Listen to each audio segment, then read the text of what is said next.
புது ரூட்டுல தான் நல்ல ரோட்டுல தான் நின்றாடும் வெள்ளி நிலவு.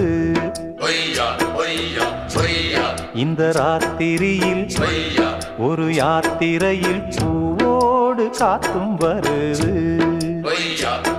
நிலவெங்கே சென்றாலும் நிழல் பின்னால் வராதா? நீ வேண்டாம் என்றாலும் அது வட்டம் ஈடாதா? புது ரூட்டுல தான் நல்ல ரோட்டுல தான் நின்றாடும் வெள்ளி நிலவு. இந்த ராத்திரியில் ஒரு யாத்திரையில் பூவோடு காத்தும் வருது.